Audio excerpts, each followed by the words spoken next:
La voie mystique. Advenia Regnum Tuum. Élisabeth de la Trinité, 1880-1906, carmélite. Dernière retraite de l'Audem Gloria du jeudi 16 au vendredi 31 août 1906. Mon rêve est d'être la louange de sa gloire. Jeudi 16 août. Premier jour. 1. Nessivi. Je n'ai plus rien su. Voilà ce que chante l'épouse des cantiques après avoir été introduite dans le cellier intérieur. Il me semble que ce doit être aussi le refrain d'une louange de gloire en ce premier jour de retraite où le maître l'a fait pénétrer au fond de l'abîme sans fond, pour lui apprendre à remplir l'office qui sera le sien durant l'éternité, et auquel elle doit déjà s'exercer dans le temps, qui est l'éternité commencée, mais toujours en progrès. Nessivi. Je ne sais plus rien, je ne veux plus rien savoir, sinon le connaître, lui, la communion à ses souffrances, la conformité à sa mort. Ce que Dieu a connu en sa préscience, il les a aussi prédestinés pour être conformes à l'image de son divin Fils, le crucifié par amour. Quand je serai tout identifié avec cet exemplaire divin, tout passé en lui, et lui en moi, alors je remplirai ma vocation éternelle, celle pour laquelle Dieu m'a élu en lui in principio, celle que je poursuivrai in aeternum, alors que plongé au sein de ma Trinité, je serai l'incessante louange de sa gloire, l'Audem Gloria Jesu. 2. Nul n'a vu le Père, nous dit Saint Jean, si ce n'est le Fils et ceux auxquels il a plu au Fils de le révéler. Il me semble que l'on peut dire aussi, nul n'a pénétré le mystère du Christ en sa profondeur, si ce n'est la Vierge. Jean et Madeleine ont lu bien loin dans ce mystère, Saint Paul parle souvent de l'intelligence qui lui en a été donnée, et pourtant, comme tous les saints restent dans l'ombre, quand on regarde aux clartés de la Vierge. Elle, c'est l'inénarrable, c'est le secret qu'elle gardait et repassait en son cœur et, que nulle langue n'a pu révéler, nulle plume n'a pu traduire. Cette mère de grâce va former mon âme, afin que sa petite enfant soit une image vivante, saisissante, de son premier-né, le Fils de l'Éternel, celui-là qui fut la parfaite louange de la gloire de son Père. Deuxième jour. 3. Mon âme est toujours entre mes mains. Voilà ce qui se chantait en l'âme de mon maître, voilà aussi pourquoi parmi toutes les angoisses, il demeurait toujours le calme et le fort. Mon âme est toujours entre mes mains. Qu'est-ce à dire, sinon cette pleine possession de soi en présence du Pacifique? Il est un autre chant du Christ, que je voudrais répéter incessamment, je vous conserverai ma force. Ma règle me dit, votre force sera en silence. Il me semble donc que conserver sa force au Seigneur, c'est faire l'unité en tout son être par le silence intérieur, c'est ramasser toutes ses puissances pour les occuper au seul exercice de l'amour, c'est avoir cet œil simple, qui permet à la lumière de Dieu de nous irradier. Une âme qui discute avec son moi, qui s'occupe de ses sensibilités, qui poursuit une pensée inutile, un désir quelconque, cette âme disperse ses forces, elle n'est pas tout ordonnée à Dieu, sa lyre ne vibre pas à l'unisson et le maître, quand il la touche, ne peut en faire sortir des harmonies divines, il y a encore trop d'humains, c'est une dissonance. L'âme qui se garde encore quelque chose en son royaume intérieur, dont toutes les puissances ne sont pas encloses en Dieu, ne peut être une parfaite louange de gloire, elle n'est pas en état de chanter sans interruption, ce canticum magnum dont parle Saint Paul, parce que l'unité ne règne pas en elle, et au lieu de poursuivre sa louange à travers toutes choses dans la simplicité, il faut qu'elle réunisse sans cesse les cordes de son instruments qui sont un peu perdus de tous côtés. 4. Combien elle est indispensable, cette belle unité intérieure, à l'âme qui veut vivre ici-bas de la vie des bienheureux, c'est-à-dire des êtres simples, des esprits. Il me semble que le maître regardait là lorsqu'il parlait à Madeleine de l'unum necessarium. Comme la grande sainte l'avait compris. L'œil de son âme éclairé par la lumière de foi, avait reconnu son Dieu sous le voile de l'humanité, et dans le silence, dans l'unité de ses puissances, elle écoutait la parole qui lui disait. Elle pouvait chanter, « Mon âme est toujours entre mes mains », et encore ce petit mot, « Nessivi ». Oui, elle ne savait plus rien sinon lui. On pouvait faire du bruit, s'agiter autour d'elle, Nessivi. On pouvait l'accuser, Nessivi. Pas plus son honneur que les choses extérieures ne peuvent la faire sortir de son sacré silence. 5. Ainsi en est-il de l'âme entrée dans la forteresse du saint recueillement, l'œil de son âme, ouvert sous les clartés de la foi, découvre son Dieu présent, vivant en elle, à son tour elle demeure si présente à lui, dans la belle simplicité, qu'il la garde avec un soin jaloux. Alors peuvent survenir les agitations du dehors, les tempêtes du dedans, alors on peut atteindre son point d'honneur, Nessivi. Dieu peut se cacher, lui retirer sa grâce sensible, Nessivi. Et encore, avec saint Paul, pour son amour j'ai tout perdu. Alors le maître est libre, libre de s'écouler, de se donner à sa mesure. Et l'âme ainsi simplifiée, unifiée, devient le trône de l'immuable, puisque l'unité est le trône de la Sainte Trinité. 3e jour.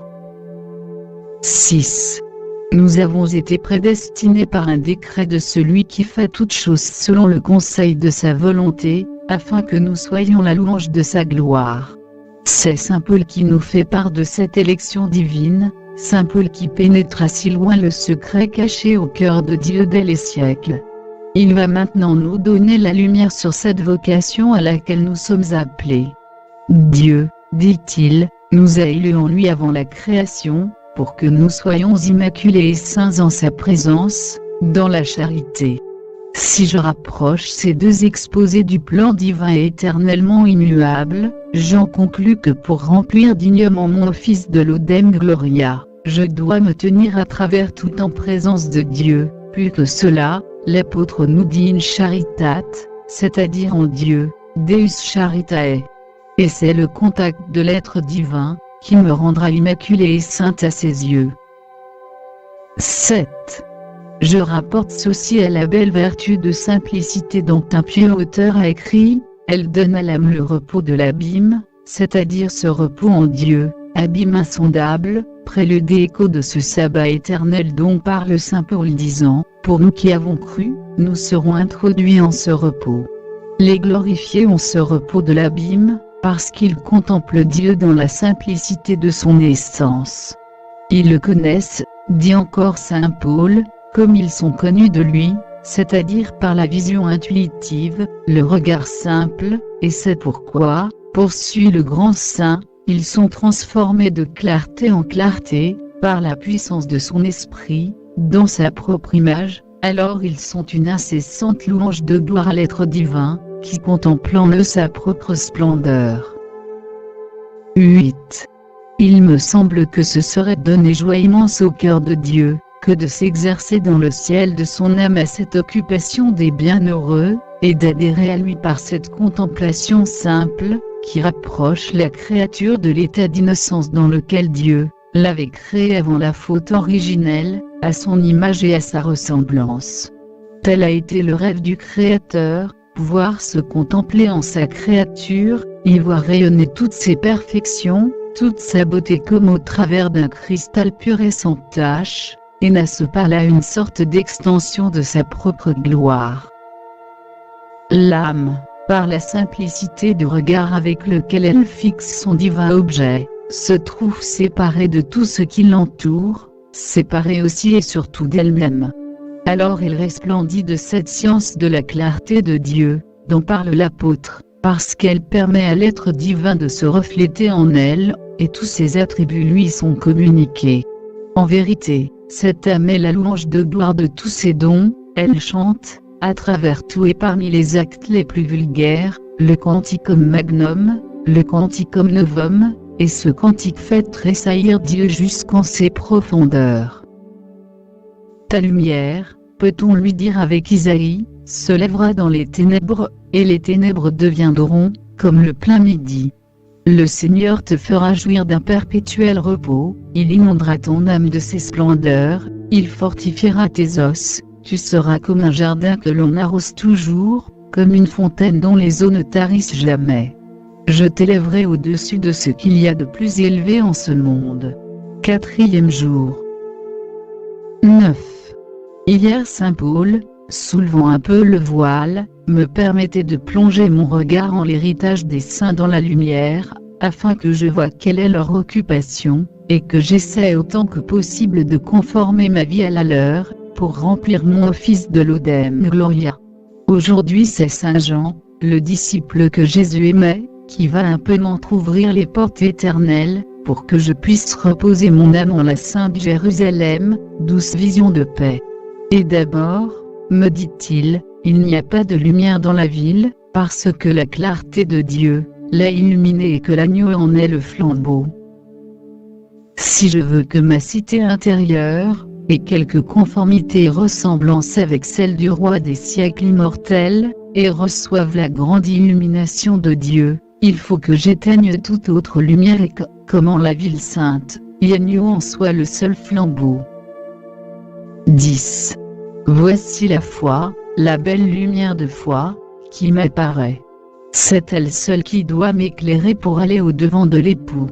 Le psalmiste chante qu'il se cache dans les ténèbres, puis semble d'autre part se contredire en disant que la lumière l'environne comme d'un vêtement.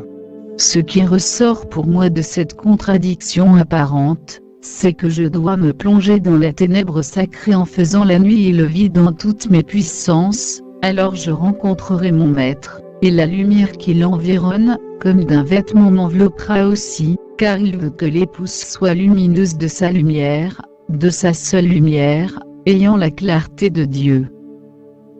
Il est dit de Moïse qu'il était inébranlable dans sa foi, comme s'il avait vu l'invisible. Il me semble que telle doit être l'attitude d'une louange de gloire, qui veut poursuivre à travers tout son hymne d'action de grâce, inébranlable dans sa foi, comme si elle avait vu l'invisible, inébranlable dans sa foi au trop grand amour. Nous avons connu la charité de Dieu pour nous, et nous y avons cru. 11. La foi, dit saint Paul, est la substance des choses que l'on doit espérer, et la démonstration de celles que l'on ne voit pas. Qu'importe à l'âme, qui s'est recueillie sous la clarté que créent en elle ces paroles, de sentir ou de ne pas sentir, d'être dans la nuit ou la lumière, de jouir ou de ne pas jouir. Elle éprouve une sorte de honte de faire de la différence entre ces choses, et lorsqu'elle se sent encore touchée par elles, elle se méprise profondément pour son peu d'amour, et regarde vite à son maître pour se faire délivrer par lui. Elle l'exalte selon l'expression d'un grand mystique, sur la plus haute cime de la montagne de son cœur, au-dessus des douceurs et des consolations qui découlent de lui, car elle a résolu de tout dépasser pour s'unir à celui qu'elle aime. Il me semble qu'à cette âme, cette inébranlable en sa foi ou Dieu charité, peuvent s'adresser ces paroles du prince des apôtres, parce que vous croyez, vous serez remplis d'une joie inébranlable, et glorifiés. 5e jour. 12. Je vis une grande multitude que nul ne pouvait compter.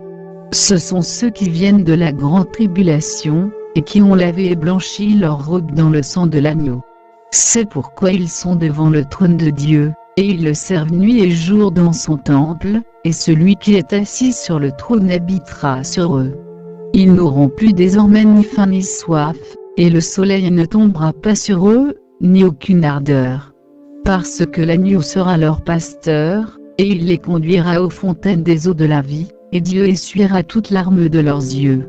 Tous ces élus qui ont la palme en main, et qui sont tout baignés dans la grande lumière de Dieu, ont dû auparavant passer par la grande tribulation, connaître cette douleur chantée par le psalmiste, immense comme la mer. Avant de contempler à face découverte la gloire du Seigneur, ils ont communié aux anéantissements de son Christ, avant d'être transformés de clarté en l'image de l'être divin, ils ont été conformes à celle du Verbe incarné, le crucifié par amour. 13. L'âme qui veut servir Dieu nuit et jour en son temple, j'entends ce sanctuaire intérieur, dont parle saint Paul quand il dit « Le temple de Dieu est saint et vous êtes ce temple », cette âme doit être résolue de communier effectivement à la passion de son maître. C'est une rachetée qui doit racheter d'autres âmes à son tour, et pour cela elle chantera sur sa lyre « Je me glorifie dans la croix de Jésus-Christ. Avec Jésus-Christ je suis cloué à la croix.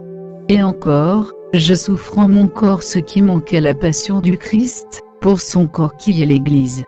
La reine s'est tenue à votre droite, telle est l'attitude de cette âme, elle marche sur la route du calvaire à la droite de son roi crucifié, anéanti, humilié, et pourtant toujours si fort, si calme, si plein de majesté, allant à sa passion pour faire éclater la gloire de sa grâce, selon l'expression si forte de saint Paul. Il veut associer son épouse à son œuvre de rédemption, et cette voie douloureuse où elle marche, lui apparaît comme la route de la béatitude, non seulement parce qu'elle y conduit, mais encore parce que le Maître Saint lui fait comprendre qu'elle doit dépasser ce qu'il y a d'amer dans la souffrance pour y trouver, comme lui, son repos. 14. Alors elle peut servir Dieu nuit et jour en son temple. Les épreuves du dehors et du dedans ne peuvent la faire sortir de la sainte forteresse où le Maître l'a renfermée.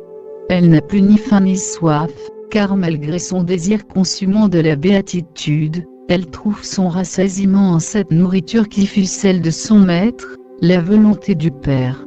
Elle ne sent plus le soleil tomber sur elle, c'est-à-dire elle ne souffre plus de souffrir.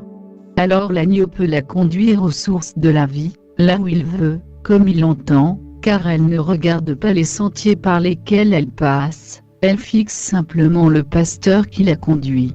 Dieu se penchant sur cette âme, sa fille adoptive, si conforme à l'image de son Fils premier-né d'entre toutes les créatures, la reconnaît pour une de celles qu'il a prédestinées, appelée, justifiée.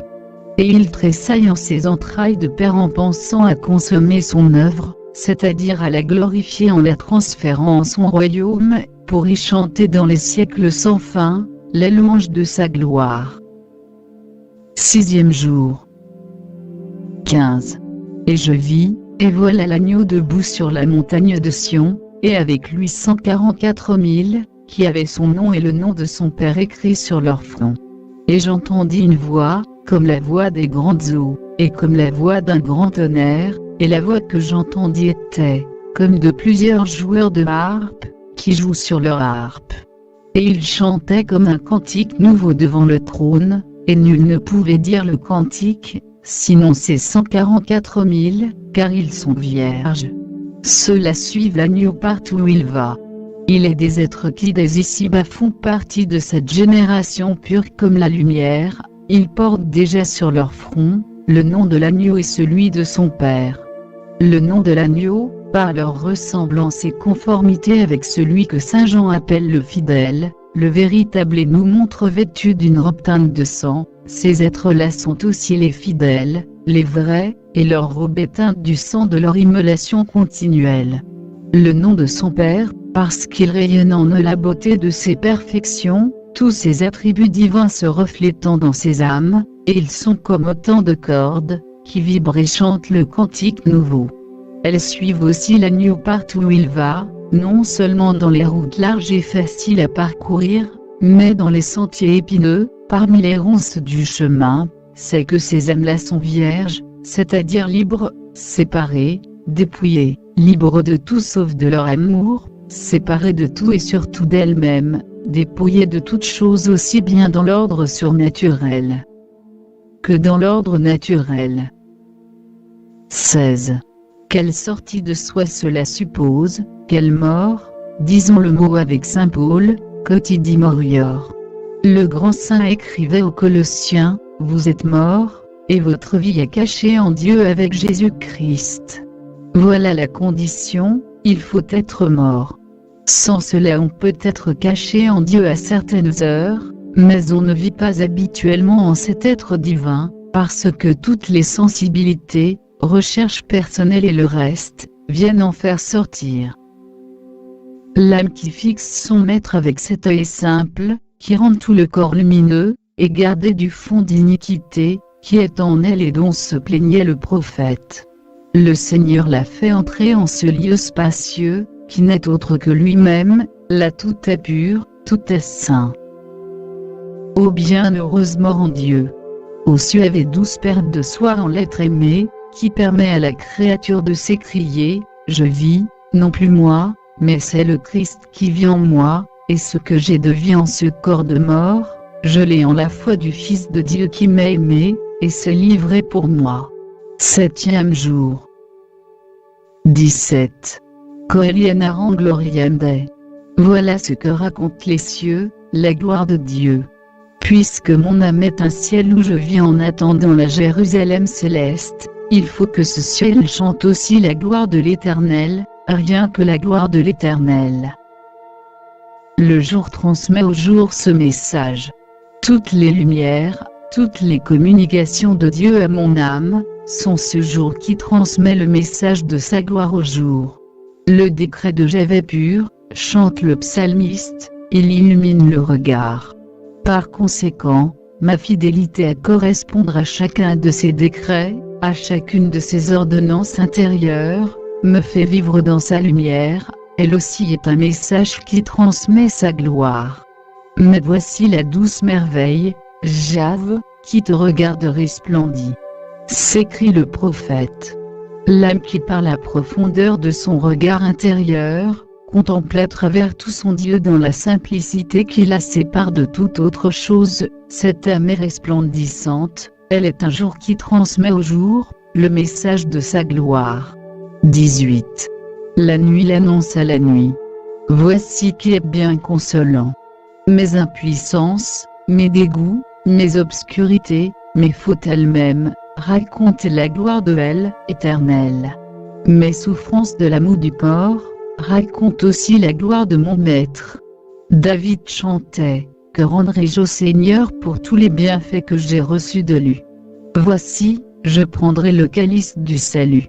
Si je le prends, ce calice empourpré du sang de mon maître et que, dans l'action de grâce, toute joyeuse, je mêle mon sang à celui de la sainte victime, il est en quelque sorte infinisé, et peut rendre au Père une louange superbe, alors ma souffrance est un message qui transmet la gloire de l'Éternel. 19. Là, dans l'âme qui raconte sa gloire, il a placé une tente pour le soleil. Le soleil, c'est le Verbe, c'est l'époux. S'il trouve mon âme vide de tout, ce qui ne rentre pas en ces deux mots, son amour, sa gloire, alors il a choisi pour être sa chambre nuptiale, il s'y élance comme un géant qui se précipite triomphant dans sa carrière, et je ne puis me dérober à sa chaleur. C'est ce feu consumant qui fera la bienheureuse transformation, dont parle saint Jean de la Croix quand il dit « Chacun semble être l'autre et tous deux ne sont qu'un, pour être louange de gloire du Père. » 8e jour. 20. Ils n'ont de repos ni jour ni nuit, disant « Saint, Saint, Saint, le Seigneur Tout-Puissant, qui était, qui est, qui sera dans les siècles des siècles. » Et ils se prosternaient, et ils adoraient, et ils jetaient leur couronne devant le trône, disant « Vous êtes digne, Seigneur, de recevoir la gloire, et l'honneur, et la puissance. » Comment imiter dans le ciel de mon âme, cette occupation incessante des bienheureux dans le ciel de la gloire? Comment poursuivre cette louange, cette adoration ininterrompue? Saint Paul me donne une lumière là-dessus, lorsqu'il écrit aux siens que le Père les fortifie en puissance par son esprit quant à l'homme intérieur, en sorte que Jésus-Christ habite par la foi en leur cœur, et qu'ils soient enracinés et fondés en l'amour. Être enraciné et fondé en l'amour, telle est, me semble-t-il, la condition pour remplir dignement son office de Laudem Gloria. L'âme qui pénètre et qui demeure en ces profondeurs de Dieu chantée par le roi prophète, qui fait par conséquent tout en lui, avec lui, par lui, et pour lui, avec cette limpidité de regard, qui lui donne une certaine ressemblance avec l'être simple, cette âme par chacun de ses mouvements, de ses aspirations, comme par chacun de ses actes, quelque ordinaire qu'il soit, s'enracine plus profondément en celui qu'elle aime. Tout en elle rend hommage au Dieu trois fois saint, elle est pour ainsi dire un sanctus perpétuel, une louange de gloire incessante. 21. Ils se prosternent, ils adorent, ils jettent leur couronne. Et d'abord l'âme doit se prosterner, se plonger dans l'abîme de son néant, s'y enfoncer tellement que selon la ravissante expression d'un mystique, elle trouve la paix véritable, immuable et parfaite que rien ne trouble, car elle s'est précipitée si bas que personne n'ira la chercher là. Alors elle pourra adorer. L'adoration, là, c'est un mot du ciel. Il me semble que l'on peut la définir, l'extase de l'amour. C'est l'amour écrasé par la beauté, la force, la grandeur immense de l'objet aimé, et il tombe en une sorte de défaillance dans un silence plein, profond, ce silence dont parlait David lorsqu'il s'écriait « Le silence est ta louange ».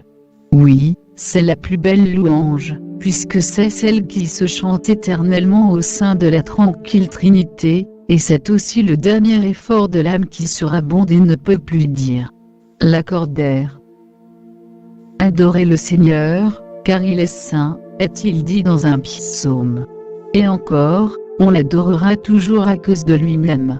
L'âme qui se recueille sous ses pensées, qui les pénètre avec ce sens de Dieu dont parle saint Paul, vit dans un ciel anticipé, au-dessus de ce qui passe, au-dessus des nuages, au-dessus d'elle-même.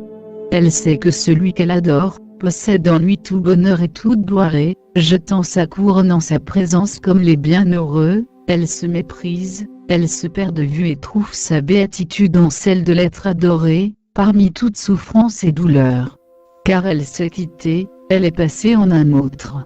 Il me semble qu'en cette attitude d'adorante, l'âme ressemble à ces puits dont parle saint Jean de la Croix qui reçoivent les eaux qui descendent du Liban, et l'on peut dire en la voyant, l'impétuosité du fleuve réjouit la cité de Dieu. 9e jour. 22. Soyez saints, parce que je suis saint. Quel est donc celui qui peut donner un tel commandement? Il a révélé lui-même son nom, ce nom qui lui est propre, que lui seul peut porter. Je suis, dit-il à Moïse, celui qui suis, le seul vivant, le principe de tous les autres êtres. En lui, dit l'apôtre, nous avons le mouvement, l'être et la vie. Soyez saints, parce que je suis saint. C'est bien, il me semble, la même volonté qui s'exprime, qu'au jour de la création alors que Dieu dit, faisons l'homme à notre image et à notre ressemblance. C'est toujours le désir du Créateur de s'identifier, de s'associer sa créature. Saint Pierre dit que nous avons été faits participants de la nature divine. Saint Paul recommande que nous conservions ce commencement de son être qui nous a donné, et le disciple de l'amour nous dit, dès maintenant nous sommes enfants de Dieu, et on n'a pas encore vu ce que nous serons. Nous savons que lorsqu'il se montrera, nous serons semblables à lui, parce que nous le verrons tel qu'il est. Et quiconque a cette espérance en lui, se sanctifie comme lui-même est saint. Être saint comme Dieu est saint, telle est, semble-t-il, la mesure des enfants de son amour. Le Maître n'a-t-il pas dit, soyez parfaits comme votre Père céleste est parfait. 23. Parlant à Abraham, Dieu disait, marche en ma présence et sois parfait. C'est donc là le moyen pour atteindre à cette perfection que notre Père du ciel nous demande. Saint Paul, après s'être plongé en ses conseils divins, révélait bien cela à nos âmes, écrivant que Dieu nous a élus en lui avant la création, afin que nous soyons immaculés et saints en sa présence dans l'amour.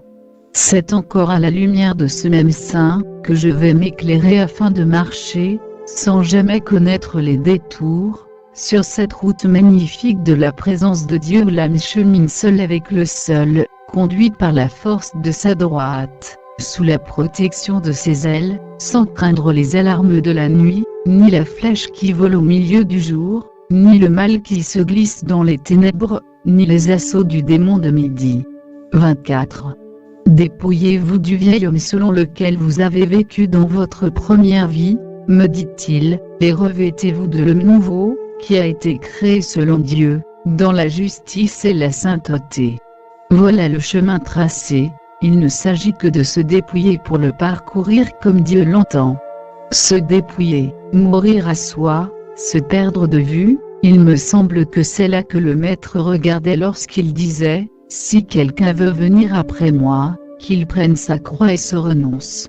Si vous vivez selon la chair, dit encore l'apôtre, vous mourrez, mais si vous mortifiez par l'esprit les œuvres de la chair, vous vivrez. » Voilà la mort que Dieu demande et dont il a dit, la mort a été absorbée par la victoire.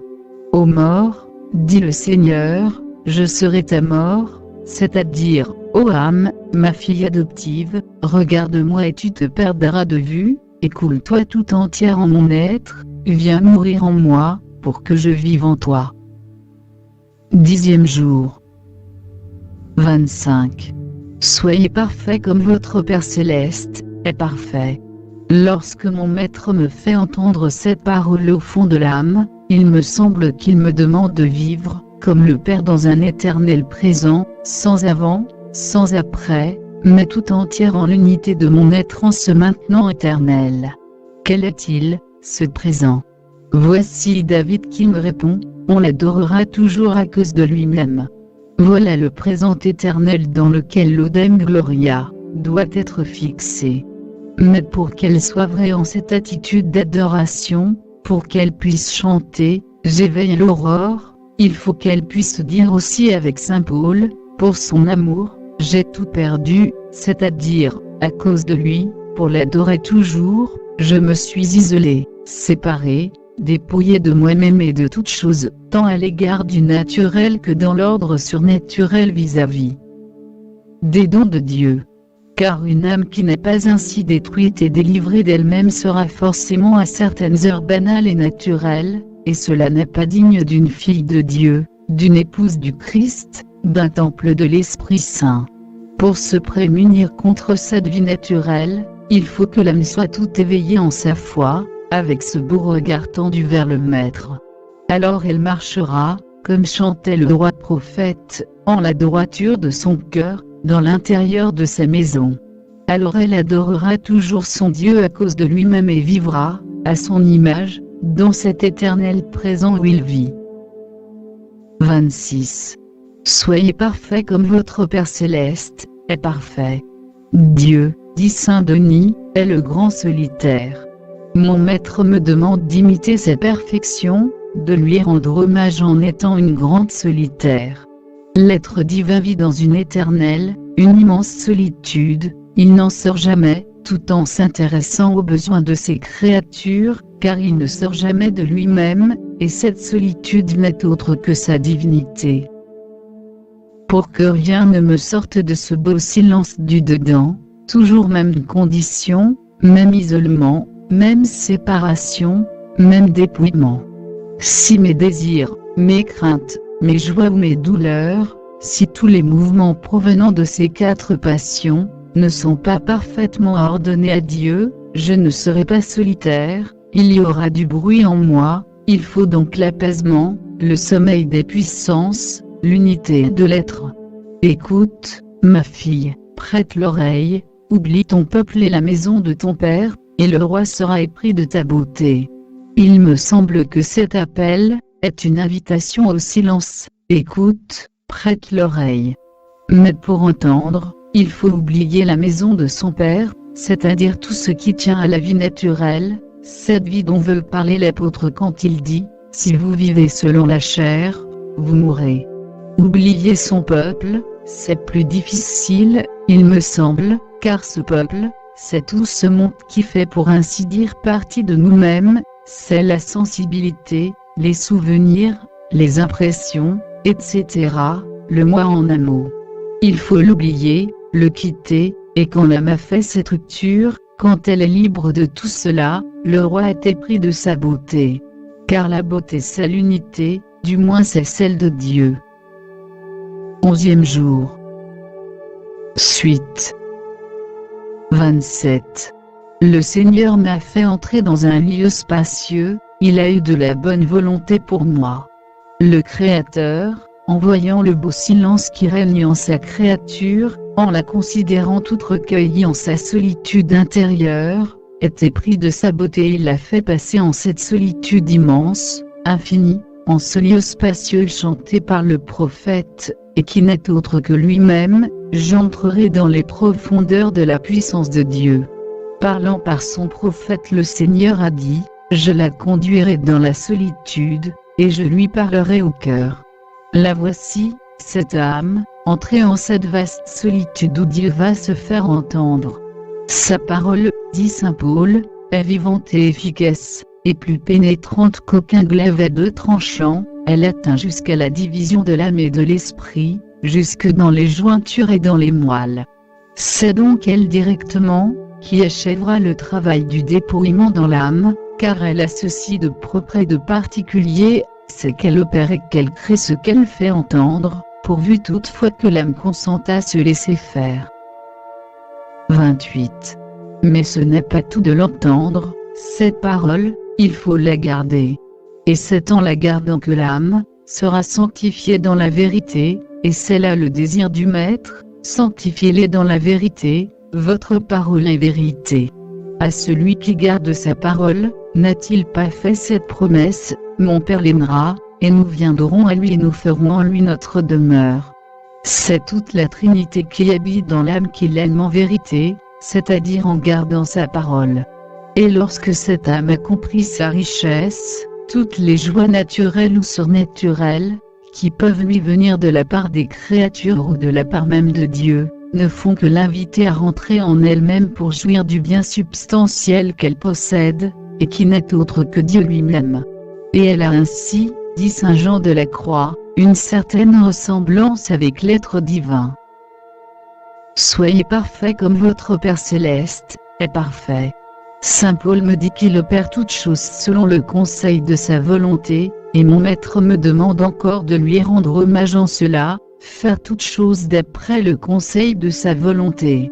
Ne jamais me laisser gouverner par les impressions, par les premiers mouvements de la nature, mais me posséder moi-même par la volonté. Et pour que cette volonté soit libre, il faut, selon l'expression d'un pieux écrivain, l'enclore en celle de Dieu. Alors je serai mu par son esprit, comme dit saint Paul. Je ne ferai que du divin, que de l'éternel, et, à l'image de mon immuable, je vivrai dès ici-bas dans un éternel présent. 12e jour. 29. Verbum caro factum habitavi in nobis. Dieu avait dit, soyez saints, parce que je suis saint, mais il restait caché en son inaccessible lumière et, la créature avait besoin qu'il descendît jusqu'à elle, qu'il vécût de sa vie, afin qu'en mettant ses pas dans les traces des siens, elle pût ainsi remonter jusqu'à lui, et se faire sainte de sa sainteté. Je me sanctifie pour eux, afin qu'eux aussi soient sanctifiés dans la vérité. Me voici en présence du secret caché aux siècles et aux générations, du mystère qui est le Christ, pour nous, dit saint Paul, l'espérance de la gloire. Et il ajoute que l'intelligence de ce mystère lui a été donnée. C'est donc près du grand apôtre que je vais m'instruire afin de posséder cette science qui, selon son expression, dépasse toute autre science, la science de la charité du Christ Jésus. 30. Et d'abord il me dit qu'il aime ma paix, que c'est par lui que j'ai accès près du Père, car il a plu à ce Père des Lumières, que toute plénitude habite en lui, et de réconcilier tout en lui-même, pacifiant par le sang de sa croix ce qui est, soit sur la terre, soit dans les cieux. Vous êtes remplis en lui, poursuit l'apôtre, ensevelis avec lui par le baptême, et ressuscités avec lui par la foi en l'opération de Dieu. Il vous a fait revivre avec lui, vous pardonnant tous vos péchés, effaçant la cédule du décret de condamnation qui pesait sur vous, il l'a aboli en l'attachant à la croix. Et dépouillant les principautés et les puissances, il les a victorieusement traînées captives, triomphant d'elles en lui-même. Pour vous rendre saints, purs, irrépréhensibles devant lui. 31. Voilà l'œuvre du Christ en face de toute âme de bonne volonté, et c'est le travail que son immense amour, son trop grand amour, le presse de faire en moi.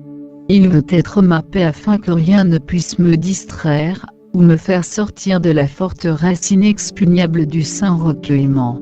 C'est là qu'il me donnera accès auprès du Père, et me gardera immobile et paisible en sa présence, comme si déjà mon âme était dans l'éternité.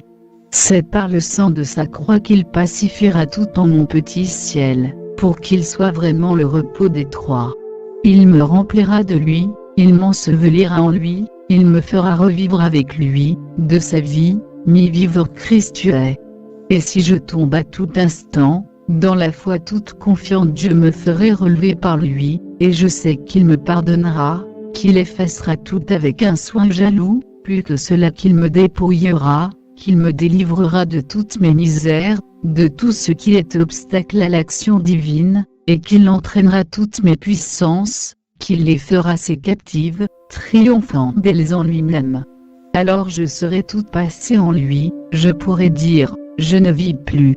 Mon Maître vit en moi. Et je serai sainte, pure, irrépréhensible aux yeux du Père. 13e jour. 32. Instaurarum in Christo. C'est encore saint Paul qui m'instruit, saint Paul qui vient de se plonger dans le grand conseil de Dieu, et qui me dit qu'il a résolu en soi-même de restaurer toutes choses dans le Christ. Pour que je réalise personnellement ce plan divin, voici encore saint Paul qui vient à mon aide, et qui va lui-même me tracer un règlement de vie. Marchez en Jésus-Christ, me dit-il, enraciné en lui, édifié sur lui, affermi dans la foi, et croissant de plus en plus en lui par l'action de grâce. 33. Marcher en Jésus-Christ, il me semble que c'est sortir de soi, se perdre de vue, se quitter, pour entrer plus profondément en lui à chaque minute qui passe, si profondément que l'on y soit enraciné, et qu'à tout événement, à toute chose on puisse lancer ce beau défi, qui me séparera de la charité de Jésus-Christ. Lorsque l'âme est fixée en lui en de telles profondeurs, quand ses racines y sont ainsi plongées, la sève divine s'épanche à flot en elle, et tout ce qui y vient parfaite, banal, naturel est détruit. Alors, selon le langage de l'apôtre, ce qui est mortel est absorbé par la vie.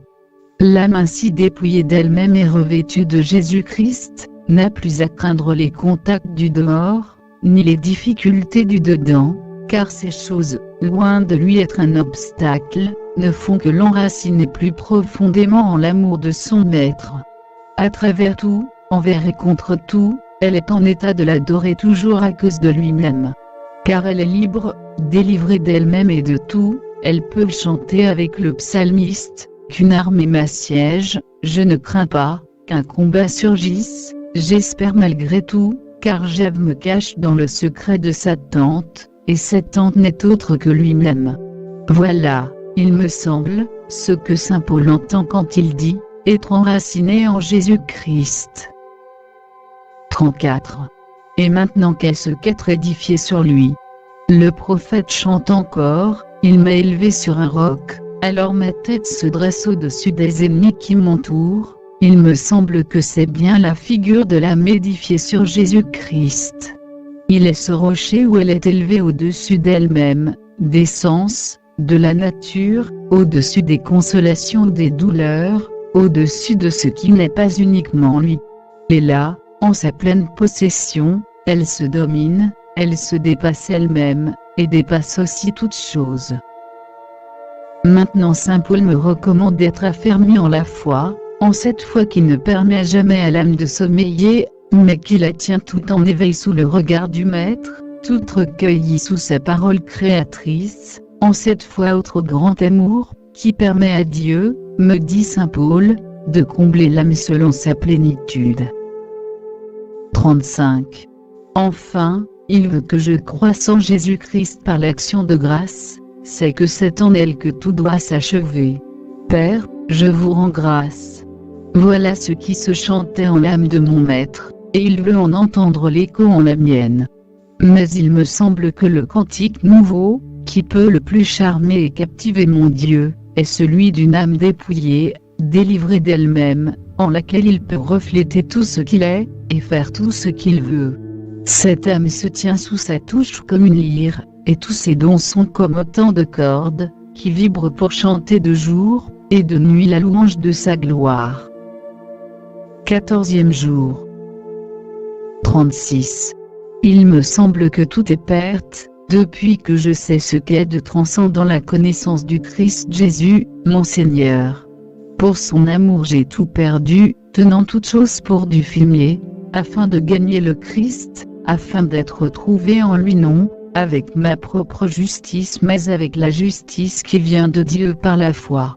Ce que je veux c'est le connaître, lui, et la communion à ses souffrances, et la conformité à sa mort. Je poursuis ma course, tâchant d'atteindre là où le Christ m'a destiné en me prenant, tout mon souci est d'oublier ce qui est en arrière, de tendre constamment vers ce qui est en avant. Je cours droit au but, au prix de la vocation céleste à laquelle Dieu m'a appelé dans le Christ Jésus. Cette vocation, l'apôtre en a souvent révélé la grandeur. Dieu, dit-il, nous a élus en lui avant la création, pour que nous soyons immaculés et saints en sa présence, dans l'amour. Nous avons été prédestinés par un décret de celui qui opère toutes choses selon le conseil de sa volonté, afin que nous soyons la louange de sa gloire. 37. Mais comment répondre à la dignité de cette vocation? Voici le secret, mi vivere Christue. Vivo enim, j'aime non ego, vivere ovin Christu. Il faut être transformé en Jésus-Christ, c'est encore Saint Paul qui me l'enseigne, ceux que Dieu a connus en sa préscience, il les a prédestinés pour être conformes à l'image de son Fils. Il importe donc que j'étudie ce divin modèle, afin de m'identifier si bien avec lui que je puisse sans cesse l'exprimer aux yeux du Père. Et d'abord, que dit-il en entrant dans le monde? Me voici, je viens, ô Dieu, pour faire votre volonté. Il me semble que cette prière devrait être, comme le battement du cœur de l'épouse, nous voici, ô Père, pour faire votre volonté. 38. Le Maître fut si vrai en cette première oblation. Sa vie n'en fut pour ainsi dire que la conséquence. Ma nourriture, aima-t-il dire, est de faire la volonté de celui qui m'a envoyé. Ce doit être aussi celle de l'épouse, en même temps que le glaive qui l'immole. S'il est possible, que ce calice s'éloigne de moi, mais non pas comme je veux, Père, comme vous voulez. Et alors elle s'en va dans la paix, joyeuse, à toute immolation avec son Maître, se réjouissant d'avoir été connue par le Père, puisqu'il l'a crucifié avec son Fils. J'ai pris vos ordonnances pour être à jamais mon héritage, parce qu'elles sont les délices de mon cœur, voilà ce qui se chantait en l'âme du Maître, et qui doit avoir un écho retentissant en celle de l'épouse. C'est par sa fidélité de tous les instants à ses ordonnances extérieures ou intérieures, qu'elle rendra témoignage à la vérité et pourra dire, celui qui m'a envoyé ne m'a pas laissé seul, il est toujours avec moi, parce que je fais toujours ce qui lui plaît. Et ne le quittant jamais, prenant son contact si fortement, elle pourra rayonner cette vertu secrète, qui sauve et délivre les âmes.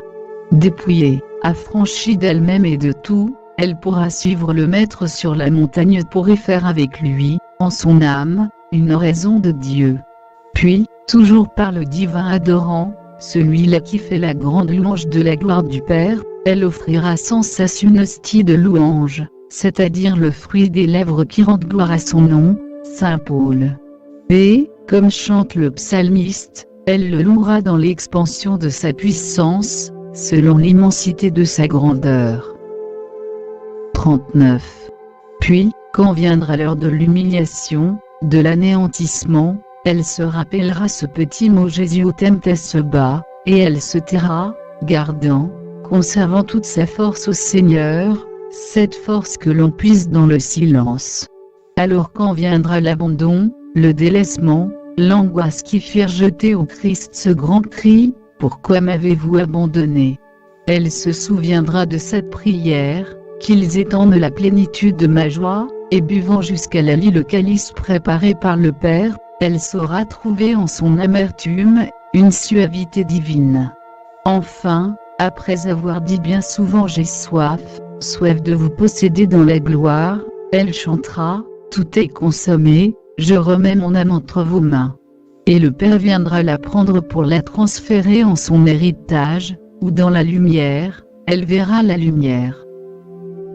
Sachez, chantait David, que Dieu a merveilleusement glorifié son Saint.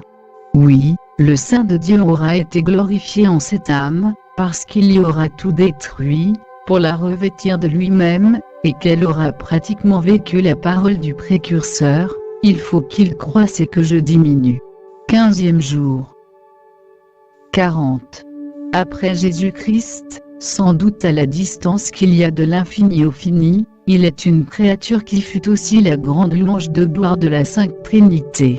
Elle répondit pleinement à l'élection divine, dont parle l'apôtre, elle fut toujours pure, immaculée, irrépréhensible aux yeux du Dieu trois fois saint. Son âme est si simple.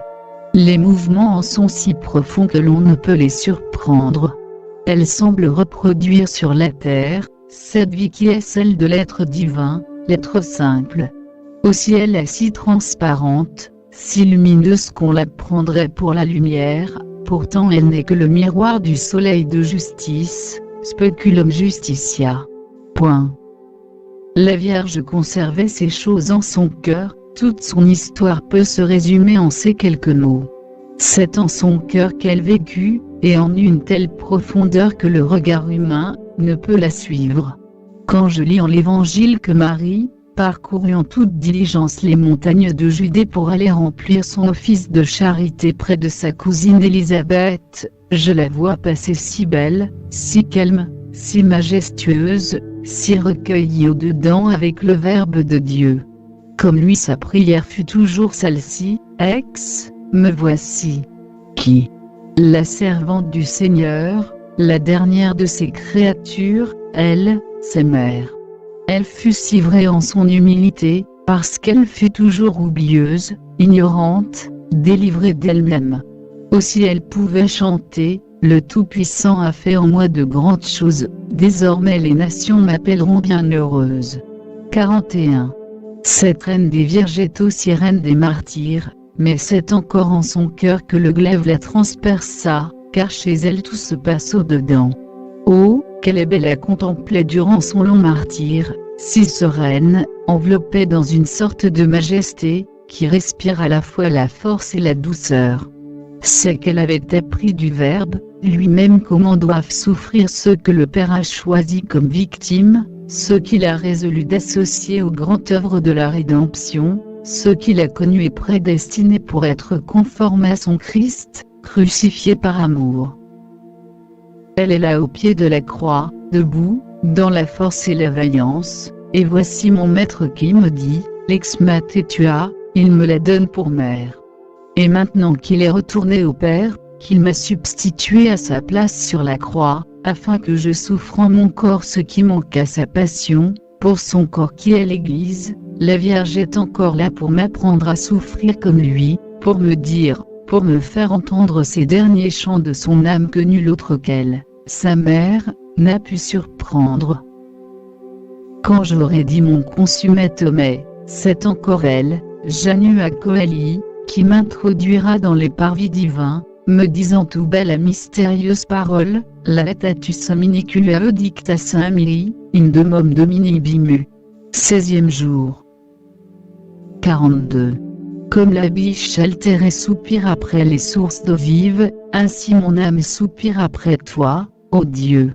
Mon âme a soif du Dieu vivant. Quand irai-je, et paraîtrai-je devant sa face? Et pourtant, comme le passereau qui a trouvé un lieu pour s'y retirer, comme la tourterelle qui a trouvé un nid pour y placer ses petits, ainsi le Dame Gloria a trouvé en attendant d'être transféré en la Sainte Jérusalem, Beata passi visio sa retraite, sa béatitude, son ciel anticipé où elle commence sa vie d'éternité. En Dieu mon âme est silencieuse, c'est de lui que j'attends ma délivrance. Oui, il est le rocher où je trouve le salut, ma cité belle, et je ne serai pas ébranlé. Voilà le mystère que chante aujourd'hui ma lyre. Comme Zachée, mon maître m'a dit, à toi de descendre, car il faut que je loge chez toi. À toi de descendre, mais où? Au plus profond de moi-même, après m'être quitté moi-même, séparé de moi-même, dépouillé de moi-même, en un mot sans moi-même. 43. Il faut que je loge chez toi. C'est mon maître qui m'exprime ce désir. Mon maître qui veut habiter en moi, avec le Père et son esprit d'amour, pour que, selon l'expression du disciple bien-aimé, j'ai société avec eux. Vous n'êtes plus des hôtes ou des étrangers, mais vous êtes déjà de la maison de Dieu, dit saint Paul. Voilà comment j'entends être de la maison de Dieu, c'est en vivant au sein de la tranquille Trinité, en mon abîme intérieur, en cette forteresse inexpugnable du saint recueillement, dont parle saint Jean de la Croix. David chantait, mon âme tombe en défaillance en entrant dans les parvis du Seigneur. Il me semble que ce doit être l'attitude de toute âme qui rentre en ses parvis intérieurs pour y contempler son Dieu, et pour y prendre fortement son contact, elle tombe en défaillance, dans un divin évanouissement en face de cet amour tout-puissant, de cette majesté infinie qui demeure en elle. Ce n'est point la vie qui l'abandonne, mais c'est elle qui méprise cette vie naturelle et qui s'en retire. Car elle sent qu'elle n'est pas digne de son essence si riche, et elle s'en va mourir et s'écouler en son Dieu. 44. Oh, qu'elle est belle, cette créature ainsi dépouillée, délivrée d'elle-même. Elle est en état de disposer des ascensions en son cœur pour passer de la vallée des larmes, c'est-à-dire de tout ce qui est moindre que Dieu, vers le lieu qui est son but, ce lieu spacieux chanté par le psalmiste, qui est, il me semble, l'insondable Trinité, immensu Pater, immensu Filius, immensu Spiritus Sanctus. Elle monte, elle s'élève au-dessus des sens, de la nature, elle se dépasse elle-même, elle surpasse aussi toute joie comme toute douleur et passe à travers les nuages, pour ne se reposer que lorsqu'elle aura pénétré en l'intérieur de celui qu'elle aime, et qui lui donnera lui-même le repos de l'abîme. Et tout cela sans être sorti de la sainte forteresse. Le Maître lui a dit, à toi de descendre. C'est encore sans sortir de laquelle vivra, à l'image de la Trinité immuable, en un éternel présent, l'adorant toujours à cause d'elle-même et devenant par un regard toujours plus simple, plus unitif, la splendeur de sa gloire, autrement dit l'incessante louange de gloire de ses perfections adorables. http://www